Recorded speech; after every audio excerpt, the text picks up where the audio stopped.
Welcome back everyone to another Endgame video. This time we are going to talk about pawn races, which are one of the most important things in Endgames. And in these Endgames you need to calculate as far as possible. So we're going to do that together today. The first thing I'm going to explain is a very important rule. And afterwards I'm showing you a couple of games that have some beginner mistakes in them from which you can learn to prevent it in your own games. Well, the first thing I will call the square, which is an imaginary area that can be used to calculate whether a king is in time to stop a pawn from promotion. So the length of the square is drawn from the opponent's pawn, let's say the black pawn on g5, towards the promotion square on g1.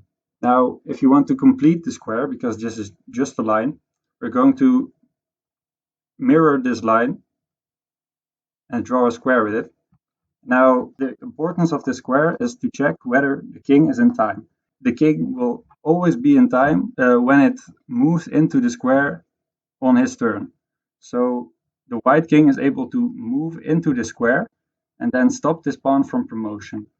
So we're going to see that after king c4, the king is going to be just in time to go to the g1 square and prevent this pawn from promoting. On the other side, however, we're going to see the white pawn, and if you draw a square from this one, you're going to see that the black king is never going to be able to get in the square in time, because if he tries to move into it right now, we're going to push the pawn, and now the square becomes a bit smaller, and the king will never be able to step in it. So when he tries to push the pawn, the white king will be able to step into the square, and if he tries to move closer, we're going to push the pawn, making the square a bit smaller every time. And you can see if black tries to promote, you're just in time on the f2 square to make sure he doesn't get to make a queen. And when he tries to move over, you're going to see that we will be able to make a queen ourselves and afterwards win the game. Another very important thing to say, whenever we went to f2 and to make sure we were in time to stop the pawn, don't waste a move trying to collect the pawn, because this pawn is going nowhere. When it promotes, you can take it eventually.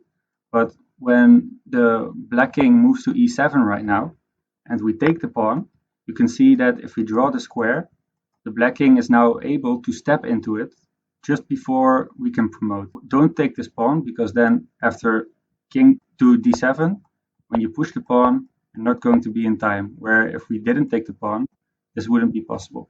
So be aware of this, and we're going to see another example of this at a later stage.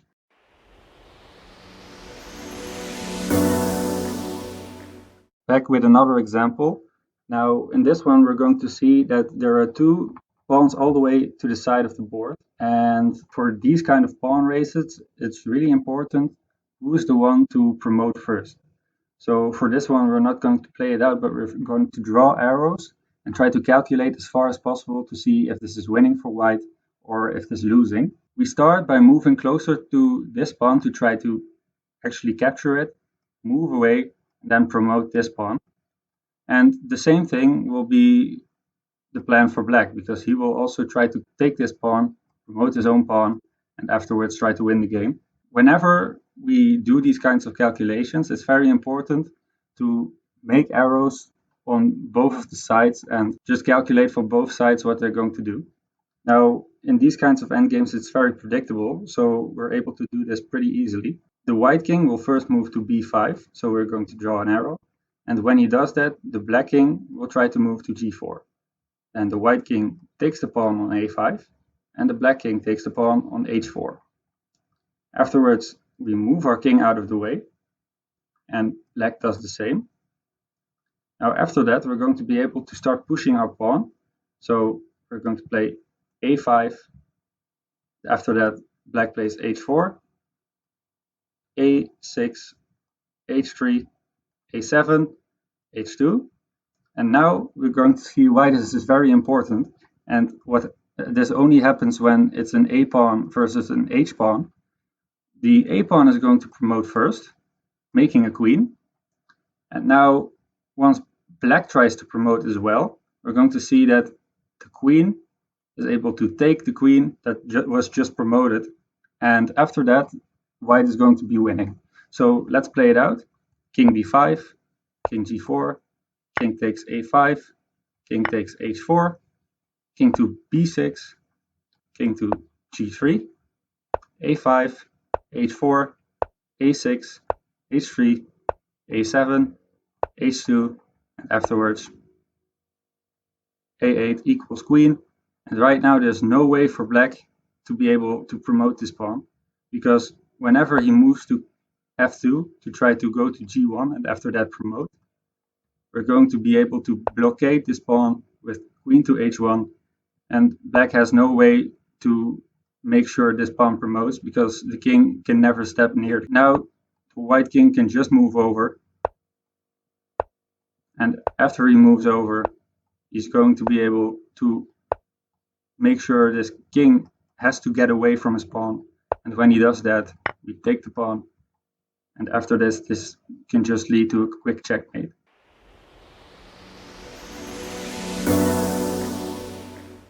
In this example, we're going to take a look at a game played between two young players in which the player with the white piece has actually made a crucial mistake.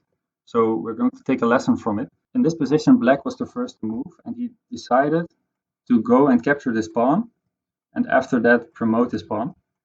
And the white king actually has to do the same by going over here, taking some pawns, and after that promoting his pawn.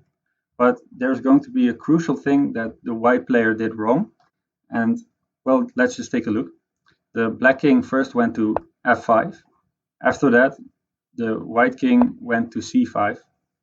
And after king to g4, we're going to see where he made the mistake, and that was to capture this pawn on c6. When capturing this pawn, he is going to be one move later to capture this pawn, after which he was not able to promote in time, because, let's play it out, he captures this pawn on h4, he moves to b6, then king to g3, king takes h6, h4, king b6, h3, a6, h2, a7, and h1. And right now, we are not in time to promote our pawn. And that's all because we took this pawn on c6, but we didn't even have a reason to do so. So never take unnecessary pawns, and instead of king takes c6, immediately go to the square b6. We can see that if we play this out, like this, king to g3, king to b6, h4, a6, h3, a7, h2, a8 equals queen. And after promoting, there is a capture on c6. And right now, let's say if these queens get exchanged, you can see that white is already near these pawns and able to take this pawn and afterwards promote. So had he done this, he would have been able to win the game. There's no reason to waste a tempo in these kinds of pawn races to take an unnecessary pawn. You always have to make sure that you promote first. And that's why you have to calculate this far, because a small mistake can mean a lot of things for the result of the game.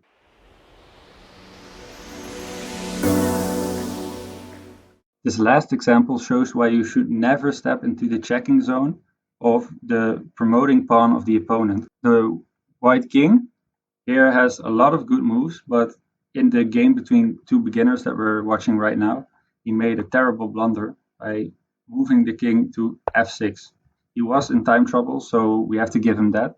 But right now you can see that once this black pawn promotes, he will make a queen and check this king, which costs white a tempo. And after that, white is not able to promote in time, because after this move, a3, g6, a2, g7, you can see that we promote, check this king, and after that, after he, for example, goes to f7, we have to check queen to f1. And right now, either he moves away from his pawn, and we can get closer by, for example, queen to g2, and repeating this process over and over. He can also step in front of his pawn, and when he does that, This gives us a tempo to move our king closer, because right now this pawn can't move anywhere and the king has to go to the side to let this pawn promote. So we have the time to move our king closer. And if you do that a couple of times, let's say with queen to h3, move back, and then get our king closer once again. Right now there's only one square for the white king to go to, which is f8. And after that there's this check, queen to f5. And let's say he steps in front of the pawn again. There's this move, queen to h5, which forces the black king to go back to f8. And right now there's a checkmate on the board, queen to f7, checkmate.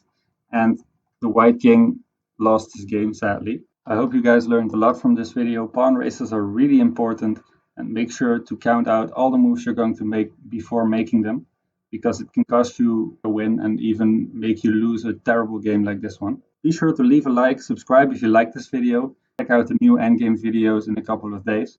We're going to be looking at a different endgame concept once again, and once you learn them all, you're going to be the best endgame player we've ever seen. So be sure to check it out. Hope to see you soon. Bye bye.